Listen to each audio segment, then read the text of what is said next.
ప్రియా న్యూస్కు స్వాగతం. ఈనాటి ముఖ్యాంశాలు. ఉప ముఖ్యమంత్రి నివాసం వద్ద అంగన్వాడీ ఉద్యోగుల వినతి పత్రం సమర్పణ. చిత్తూరు జిల్లా గంగాధర్ నెల్లూరు నియోజకవర్గం కార్వేటి నగరంలోని ఎంపీడీఓ కార్యాలయం ఆవరణలో 17వ రోజు చేరుకున్న అంగన్వాడీ ఉద్యోగుల నిరసన సమ్మెలో భాగంగా ఏఐటీసీ సిఐటీసీ మండల కార్యదర్శి మమత రథముల ఆధ్వర్యంలో గురువారం రోజున గౌరవ వేతనం మాకొద్దు, కనీస వేతనమే మాకు కావాలి, ప్రభుత్వం మొండి వైఖరిని మారాలి అంటూ నినాదాలు చేస్తూ ర్యాలీ నిర్వహించి పోస్ట్ కార్డుల ఉద్యమం చేపట్టి తపాలా బాక్సులు వేయడం జరిగింది.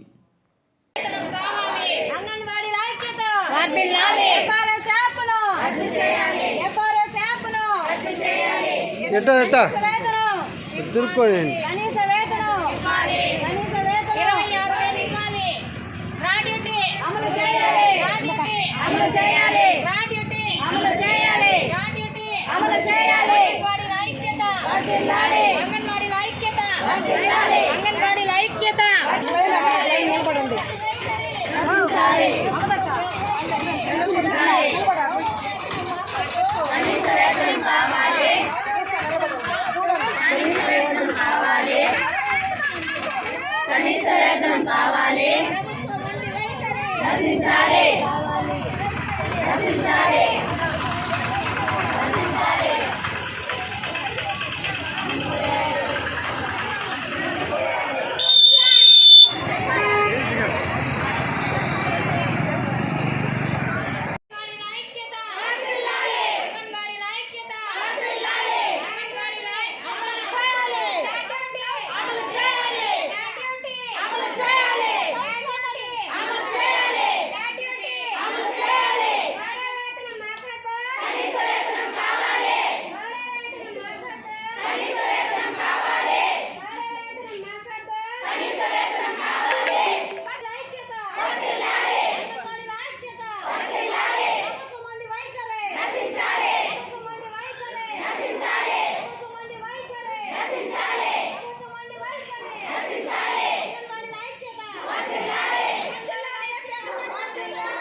ఏమైంది?